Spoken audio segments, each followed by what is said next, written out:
the Athenians decided to follow Pythia's advice, so they built very hastily, they built a wooden wall in front of the main entrance of the Acropolis, but you can understand that this wooden wall couldn't keep the Persians away. They invaded the Acropolis, they destroyed the early temples, and soon after this catastrophe of the city, the Persians were defeated by the Greeks in the naval battle of Salamis.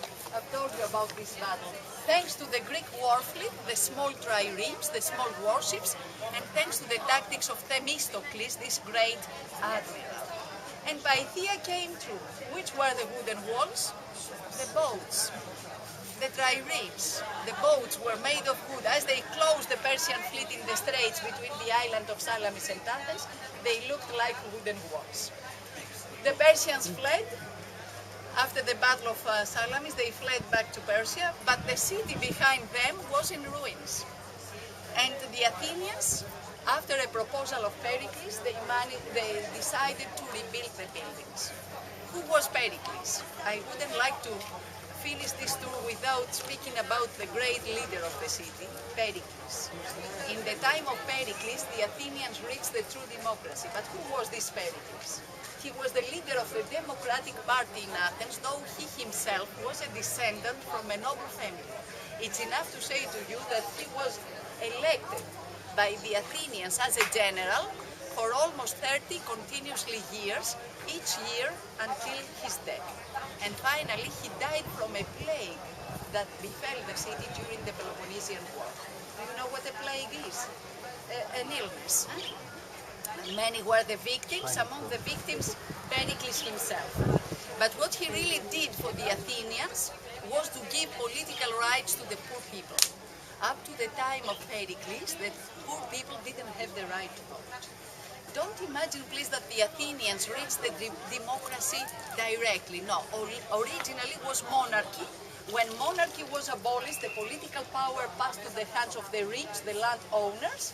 Then the aristocratic families had the power, the tyrants took violently the government of the city, and finally they reached democracy.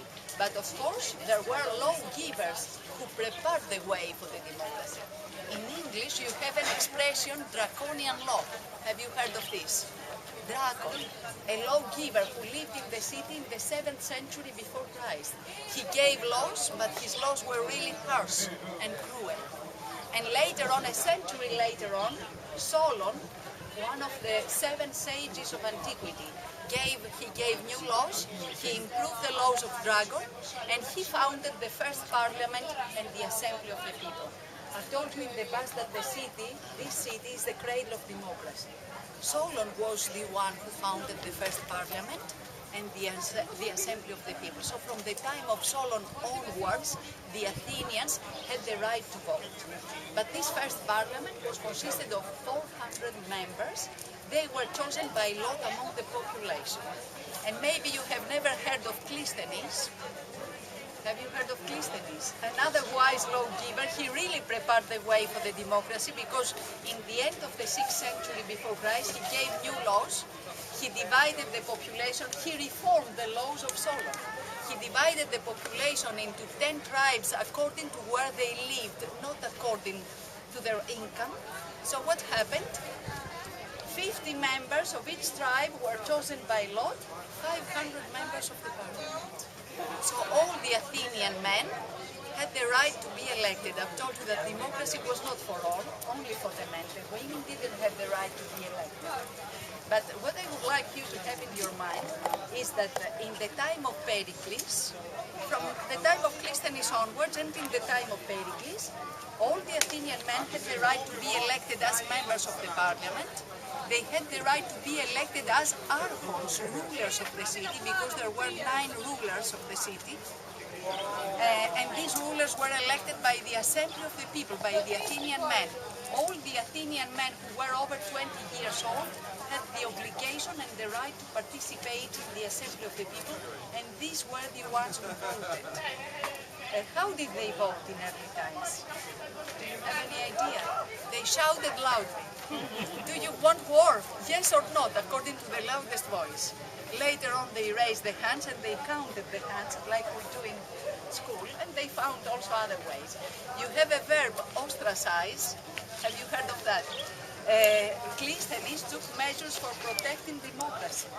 So once a year, from the time of Cleisthenes onwards, 6,000 Athenians gathered on a rocky hill across the Acropolis hill, on the hill of Pnyx, which was the seat of the assembly of the people.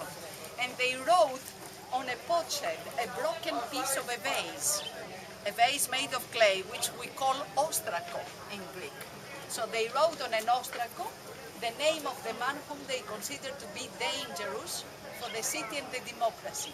And the man whose name was found in most ostraka, he was ostracized. He was sent to exile for 10 years. But 10 years in that period, where the men died at the age of 40 or 50, was too much. And you can understand that from the end of the 6th century before Christ up to the middle of the 5th century, how many men were sent to exile to protect democracy anyway.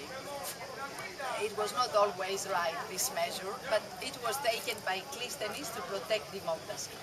So what I would like you to have in your mind is that in the time of Pericles, even the poor people had the right to vote.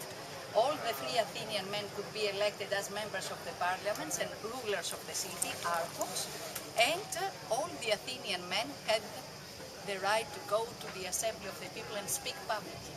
They had the right, the freedom of speech. And this was 2,500 years ago. Okay, let's go now to see what the Athenians built in this glorious